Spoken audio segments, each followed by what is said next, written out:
My name's Julie Harris. I'm a vision scientist at the University of St Andrews, and when I say I'm a vision scientist, what I mean is I study how both our eyes and our brain allow us to perceive and interact with the world.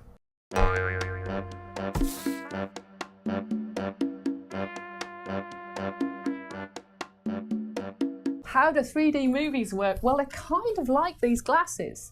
So with these glasses, I have a red and a blue filter, and that allows me to separately see the red and the blue images that have been superimposed in this figure.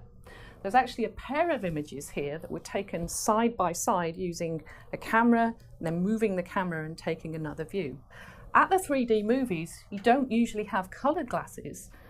The glasses are separately polarized so that light of different polarization comes to one eye and the other. But it's the same process. Essentially what happens is that you're making two movies, usually with a pair of video cameras located side by side, and you're showing one of those movies to one eye, one to the other, and your brain does the rest. It turns those tiny differences between the two into our perception of 3D.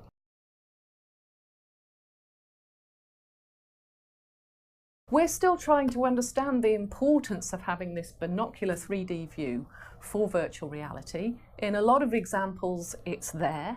People put the VR headset on and the three-dimensional information is present, coming from two cameras. But in some situations, it's probably not needed. And you can reduce a lot of costs and make things even more comfortable to see by not including a binocular view sometimes.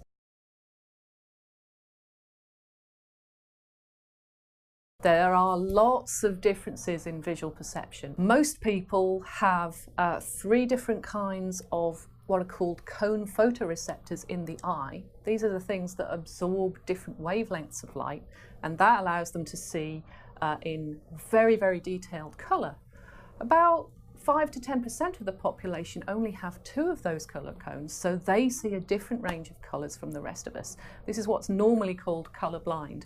But it's not that they see in black and white, they see a different range of colours, but very often they find it very hard to distinguish between green and red. Other people don't see so well in using their binocular vision. That's less well understood, and it's one of the sources of information that we're interested in understanding when we try to understand how binocular vision works.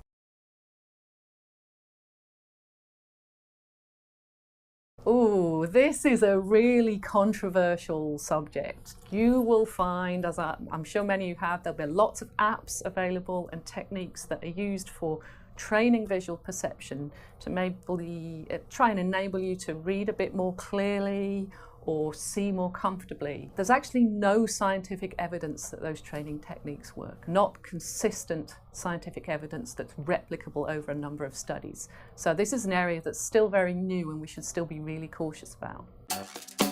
Now there's a sort of paradox here, which for some reason cosmologists, they're never really worried about it enough, in my view.